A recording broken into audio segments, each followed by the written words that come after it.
नमस्कार, मैं हूं ज्योति प्रकाश रंगा और आप देखना शुरू कर चुके हैं आरएम न्यूज़ बीकानेर।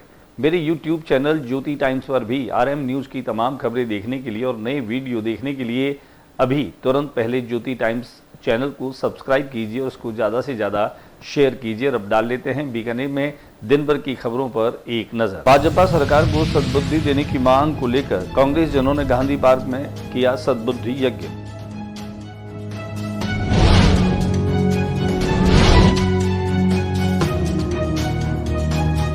25 दिसंबर से स्कूलों में शीतकालीन अवकाश, 11 दिनों के रहेंगे शीतकालीन अवकाश।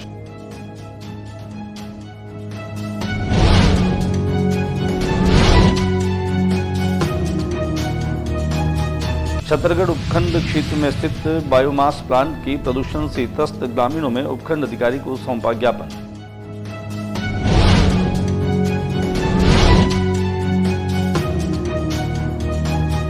वैज्ञानिक तरीके से भेड़ एवं बकरी पालन हेतु 7 दिवसीय प्रशिक्षण समापन कार्यक्रम का हुआ आयोजन।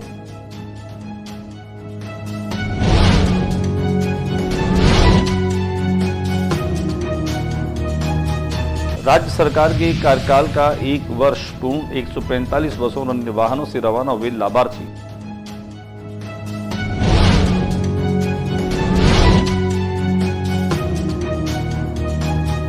टूटी सड़कों के कारण मूंगफली से भरी ट्रैक्टर ट्रॉली पलटी, सड़क पर फैली मूंगफली।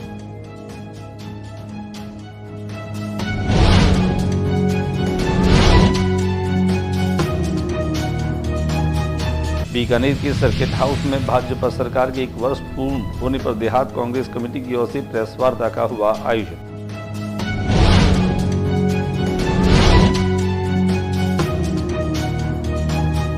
एक दीप भारतीय सैनिकों के शौर्य के नाम शहीद स्मारक परिसर जगमगा उठा दीपकों की रोशनी से।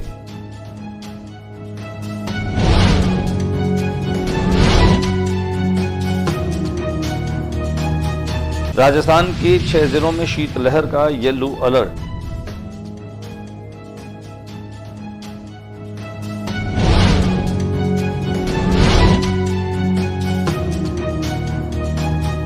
बीकानेर पुलिस रेंज और एनएलजेसीएफ के संयुक्त तत्वावधान में नशे के विरुद्ध एक कदम अभियान का आगाज होगा भावना से बुधवार से।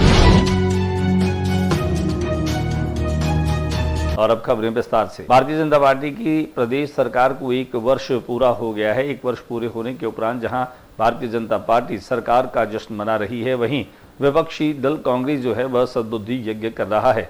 बीकानेर के गांधी पार्क में सरकार के 1 वर्ष पूरे होने के उपरांत कुछ भी नहीं किया और केवल 1 वर्ष में अपनी थोथी घोषणाओं का ढिंढोरा ही पीटते रहे। ये जश्न किस बात का है, इन सब बातों को लेकर के और कांग्रेस जनों ने गांधी पार्क में बैठ करके और सरकार के लिए सद्बुद्धि यज्ञ किया। दिखाते हैं आपको इसकी कुछ तस्वीरें। पूर्ण होने पर जो राजस्थान की जनता बहुत दुखदायी है। पर्ची सरकार ने विकास के नाम पे युवाओं को बेरोजगार हो गए, जो कांग्रेस की योजनाएं थी वो सब बंद कर दी है। तो हम इस सरकार से मांग करते हैं, इस सद्बुद्धि यज्ञ से हमने भगवान से प्रार्थना की कि इस पर्ची सरकार को होश आए। और राजस्थान के सरकारी व निजी विद्यालयों में शीतकालीन अवकाश 11 दिन के होंगे। गौरतलब है कि पूर्व में जहां शीतकालीन अवकाश 25 दिसंबर से शुरू होकर के 31 दिसंबर तक होते थे, लेकिन बाद में सर्दी अधिक पड़ने की वजह से हमेशा कभी जलाधीश पावर की छुट्टियां बढ़ती रहती थी और इसी कारण से इस बार शीतकालीन अवकाश 11 दिन के होंगे। 25 दिसंबर से शुरू होकर के 5 जनवरी तक ये अवकाश रहेंगे। कुल मिलाकर के कहा जा सकता है कि पूर्व की परंपराओं को तोड़ते इस बार बच्चों को सर्दी और ठिठुरन से राहत देने का प्रयास सरकार ने किया है और इस बार शीतकालीन अवकाश 11 दिन के रहेंगे। छत्तरगढ़ उपखंड क्षेत्र में स्थित बायोमास प्लांट के प्रदूषण से त्रस्त ग्रामीणों ने उपखंड अधिकारी को ज्ञापन सौंपा। ग्रामीणों का ये कहना है कि प्लांट से निकलने वाले धुएं और राख के कण पर्यावरण को दूषित कर रहे हैं, जो उनके स्वास्थ्य पर प्रतिकूल प्रभाव डाल रहा है। ग्रामीणों के अनुसार प्लांट से निकलने वाली राख उनके घरों, वाहनों और कपड़ों पर जम रही है, जिससे उनकी दिनचर्या प्रभावित हो रही है। ग्रामीणों ने चिंता भी जताई कि राख और धुएं के कण सांस के जरिए शरीर में पहुंचकर श्वसन संबंधी बीमारियों को भी जन्म दे सकते हैं। साथ ही पर्यावरण असंतुलन की स्थिति भी गहराती जा रही है। ग्रामीणों की जो मुख्य मांगे रही, इसमें बायोमास प्लांट से निकलने वाले प्रदूषण को रोकने के लिए आधुनिक तकनीकों का उपयोग किया जाए और पर्यावरण विभाग से प्लांट की गहन जांच करवाई जाए। प्रदूषण फैलाने के लिए जिम्मेदार अधिकारियों संस्थान के खिलाफ कड़ी कार्रवाई की जाए। स्वामी केशवानंद राजस्थान कृषि विश्वविद्यालय में 7 दिवसीय वैज्ञानिक तरीके से भेड़ व बकरी पालन का प्रशिक्षण जो है वो शिविर आयोजित किया गया था, जिसमें बड़ी संख्या में पशुपालकों ने हिस्सा लिया। यहाँ पर हम आपको ये भी बता दें कि समय समय पर कृषि विश्वविद्यालय के माध्यम से इस तरह के कार्यक्रमों का आयोजन होता रहता है। इनमें खास तौर से कुलपति डॉक्टर मनोज दीक्षित, विशिष्ट अतिथि Chandrashekhar university of technology Kanpur के कॉलेज ऑफ डेयरी टेक्नोलॉजी के डीन प्रोफेसर वेद प्रकाश श्रीवास्तव थे। चारों पांचों केंद्रों ने काफी रिसर्च की है इसके ऊपर, लेकिन अभी भी हम ये 100% नहीं कह सकते हैं कि ये वापस नहीं आ रहा है, वापस बराबर आ रहा है और बराबर पशुओं का नुकसान हो रहा है। भेड़ों में समस्या ये आई कि उनको खाने वाले चारे नैसर्गिक नहीं रहे, केमिकलाइज्ड हो गए हैं, उससे होने वाली ऊन कड़ी हो रही है। राज्य सरकार का 1 वर्ष पूर्ण होने के उपरांत राज्य स्तरीय समारोह राजधानी जयपुर में मनाया गया। इस कार्यक्रम में मुख्य अतिथि के रूप में यशस्वी प्रधानमंत्री नरेंद्र मोदी पहुंचे। नरेंद्र मोदी के इस सम्मान और स्वागत के लिए बीकानेर जिले से 145 बसों में लाभार्थी रवाना हुए। नम्रता वृष्णि और जिला पुलिस अधीक्षक काविंद सागर में कीतासर इत्यादि जगहों पर जाकर के और खुद ने व्यवस्थाओं का जायजा लिया। लाभार्थियों को रास्ते में किसी भी प्रकार की तकलीफ न हो, उन्हें किसी प्रकार की व्यवस्थाओं का शिकार न होना पड़े, उनके चाय, नाश्ते और खाने की व्यवस्था, यहाँ तक कि उन्हें सभा स्थल और समारोह स्थल तक लाने ले जाने की व्यवस्था तक को भी उन्होंने पुख्ता किया। आज इस समारोह के दरमियान प्रधानमंत्री नरेंद्र मोदी ने भी बीकानेर के विकास में और घोषणाओं में कहीं कोई कमी नहीं रखी। आज उन्होंने घोषणा करते हुए खासतौर से पूगल में 4000 मेगावाट के 3 सोलर पार्क जो है बनाने की घोषणा की। वहीं इस कार्यक्रम के दौरान उन्होंने ऊर्जा, सड़क, रेलवे एवं जल से जुड़े 1 लाख करोड़ से अधिक राशि के विकास कार्यों का उद्घाटन, शिलान्यास किया। इस दौरान प्रधानमंत्री नरेंद्र मोदी ने पूगल में 2378 करोड़ रुपए की लागत से बनने वाले 4000 मेगावाट क्षमता के 3 सौर पार्कों का शिलान्यास भी किया। इसमें 1200 करोड़ रुपए की लागत से 2000 मेगावाट का 590 करोड़ और 588 करोड़ रुपए की लागत से 1000 मेगावाट क्षमता के 2 सौर पार्क चरणबद्ध तरीके से विकसित किए जाएंगे।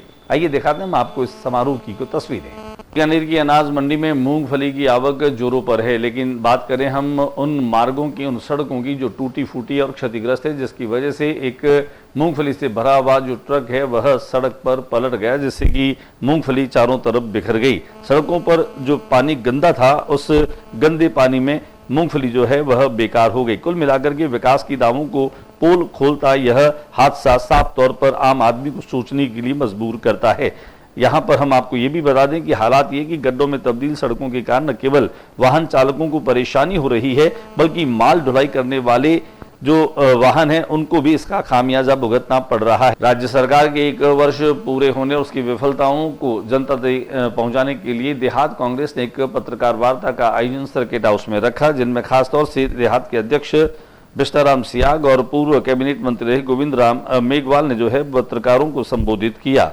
उन्होंने खासतौर से सरकार के 1 साल को विफलताओं का साल बताते हुए पत्रकारों के सामने जानकारियां दी। उस टाइम वो काम कर दिया तो क्या हम उनको लेके क्या उम्र भर लड़ते रहेंगे, कानून को तोड़ते रहेंगे, उन्हीं चीजों पे अड़े रहेंगे? तो फिर हमारा देश मजबूत कैसे रहेगा, विश्व की ताकत कैसे बढ़ेगा? मैं उस पक्ष में भी नहीं हूँ, मैं कट्टरता के पक्ष में नहीं हूँ। मैं तो कह रहा हूँ वैज्ञानिक युग है, आज आपके हाथ में माइक है, आप पूरी दुनिया में खबरें भेज रहे हो। अब हम 100 साल पुरानी बातें उखेड़ते रहेंगे, लड़ते रहेंगे? ना तो मैं मस्जिद तोड़ करके, मंदिर तोड़ के मस्जिद बनाए, ना तो मैं उनके पक्ष में हूँ और ना मैं अब इस पक्ष में हूं कि जो आपका संविधान बना और संविधान में लिख दिया कि पुराने मुर्दे मत उखाड़ो, ना मैं उनके पक्ष में हूं। मैं तो कह रहा हूं शांति से रहो, अपने बच्चों को पढ़ाओ, देश विकास कैसे हो, विश्व में हम ताकत कैसी बने, हमें उस रास्ते पे जाना चाहिए। और जिस देश में जिस घर में झगड़ा पैदा होता है वो घर विकास से पिछड़ जाता है। एक दीप भारतीय सैनिकों के शौर्य के नाम। पब्लिक पार्क के शहीद स्मारक पर दीपों की रोशनी से पूरा का पूरा शहीद स्मारक जगमगा उठा। बात है 1971 की भारत पाक युद्ध की। 54वीं वर्षगांठ को पूर्व सैनिक सेवा परिषद गौरव सेनानी एसोसिएशन पतंजलि महिला योग समिति बीकानेर के कार्यकर्ताओं ने उत्साह के साथ पब्लिक पार्क में सेलिब्रेट किया। इस अवसर पर भारत माता के चित्र पर 1971 युद्ध के गौरव सेनानी, सेना मेडल विजेता colonel Hem Singh Shekhawat, colonel Yash Rathore, colonel Johnny Thomas, doctor Sushma Bissa, Madhurima Singh ने संयुक्त रूप से भारत माता की जय घोष के साथ दीप प्रज्वलित कर कार्यक्रम की शुरुआत की। इस अवसर पर कर्नल हेम सिंह ने भारतीय सेना के शौर्य और पराक्रम की चर्चा करते हुए बताया कि 1971 की भारतीय सेना की विजय सेना की शानदार शौर्य और बहादुरी का परिणाम था, जिसके कारण अनेक मोर्चों पर पाकिस्तान परास्त हुआ। इस ऐतिहासिक जीत के फलस्वरूप पाकिस्तान बुरी तरह से घिर गया। मजबूरन आज ही के दिन पाकिस्तान के सैन्य अध्यक्ष नयाजी के साथ 93,000 सैनिकों ने हथियार डाल दिए और आत्मसमर्पण के लिए मजबूर कर दिया। इस अवसर पर कर्नल जॉनी थॉमस ने कहा कि 13 दिन तक लड़े गए ऐतिहासिक युद्ध भारत के मजबूत नेतृत्व में विश्व का नक्शा ही बदल दिया और बांग्लादेश के रूप में एक नया राष्ट्र जो है उसका उदय हुआ था। कड़ाके की ठंड पड़ने लगी है। बीकानेर में भी सर्दी का असर साफ तौर पर दिखाई दे रहा है, जहां लोगों की दिनचर्याएं बदली है। वहीं मौसम विभाग ने भी आने वाले दिनों में 6 जिलों में येलो अलर्ट जो है वह घोषित कर दिया है। तापमान में भी लगातार गिरावट हो रही है। प्रदेश में सुबह कई स्थानों पर बर्फ जमी रही। ऐसे में अब फसलों को भी नुकसान होने लगा है। बर्फीली हवा के साथ दिन भर शीतलहर का दौर चल रहा है। ऐसे में लोग ठंड से बचने के लिए दिन भर ऊनी कपड़े पहने दिखाई दे रहे हैं। मौसम विभाग की माने तो सोमवार को राज्य में मौसम मुख्यतः शुष्क रहा। वहीं राज्य के कुछ स्थानों पर शीतलहर, अति शीतलहर दर्ज की गई। इसके अलावा अधिकतम तापमान बाड़मेर में 28.6 डिग्री और न्यूनतम तापमान -0.4 डिग्री सेल्सियस फतेहपुर सीकर में दर्ज किया गया। बीकानेर जिला कलेक्ट्रेट और पुलिस अधीक्षक कार्यालय के सामने संतोष नायक के हत्यारों को गिरफ्तार करने की मांग को लेकर के लगातार धरना जारी है।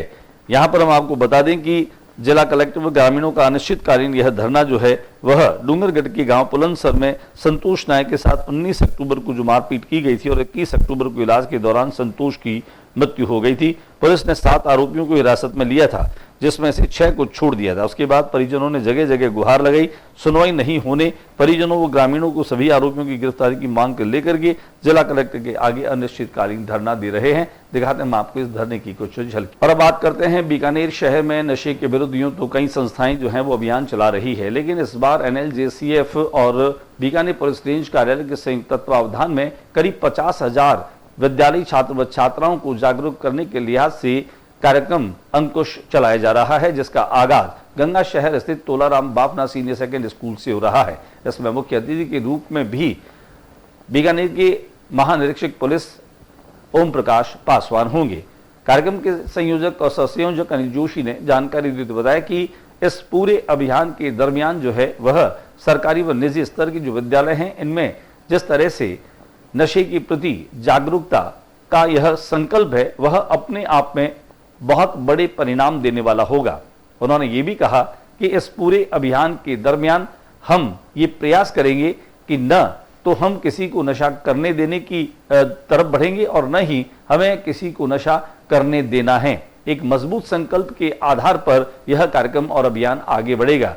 अनिल जोशी ने यह भी कहा कि जिस तरह से लोग केवल बातें करते हैं, उनकी कथनी और करनी में अंतर होता है और यही कारण है कि एक अभियान औपचारिकता बनकर के रह जाता है। लेकिन इस बार साथ मिला है युवा आदर्श व्यक्तित्व नरसी कुलरिया का। नरसी ग्रुप ऑफ कंपनीज की चेयरमैन नरसी कुलरिया जो हैं वो स्वयं एक सामाजिक दृष्टि से बेहतरीन व्यक्तित्व हैं और उनका व्यक्तित्व और उनका कृतित्व दोनों ही अनुकरणीय हैं। उनके साथ साथ मैड समाज के अध्यक्ष मनीष सोनी जो हैं उनका भी इसमें बड़ा सहयोग मिल रहा है। कुल मिलाकर के कहा जा सकता है कि विद्यालयी बच्चों तक पहुंच बनाने के लिए अलग अलग तरीकों से कार्यक्रमों का आयोजन किया जाएगा, जिनमें खास तौर से स्कूली बच्चों को इस बात की जानकारी दी जाएगी कि नशा जो है वह नाश का द्वार है।